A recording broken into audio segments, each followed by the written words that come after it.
Throughout the long and deadly history of Israel's wars with Palestine, it's usually fallen to Israel's friends to tell them when it's time to stop. That time may be fast approaching again, even as Israel insists it needs more time to eradicate Hamas. It can only have itself to blame.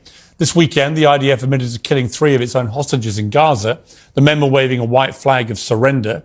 They'd used scraps of food to scrawl SOS, desperately pleading for help. Regardless of whether they were Israeli or Palestinian, there was no justification under international law for killing them. It's a clear breach of the rules of engagement. What does that tragedy tell us about the way Israeli soldiers are treating Palestinian civilians?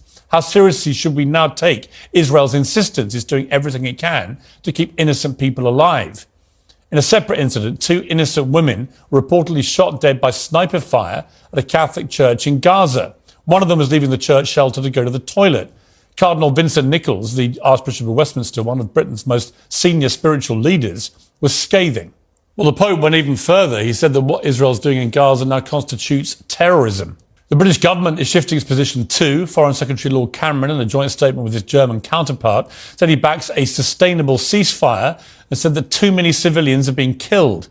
Ben Wallace, the influential former Defence Secretary, said if Benjamin Netanyahu thinks a killing rage will rectify matters, then he's very wrong. His methods will not solve the problem. In fact, I believe his tactics will fuel the conflict for another 50 years. After 2 months of war, endless atrocities, and the full might of Israel's army unleashed on this tiny strip of land, the very people they're supposed to be eradicating are still firmly in power. But the war is now starting to look more like retribution than strategy. That suspicion is fueled by hardliners in Netanyahu's government and by Israeli commentators making appalling remarks like this. Well, the rest of the world does not support war crimes. And if Israel does have a plan and proof that it's working, it needs to start showing the evidence of that plan very soon.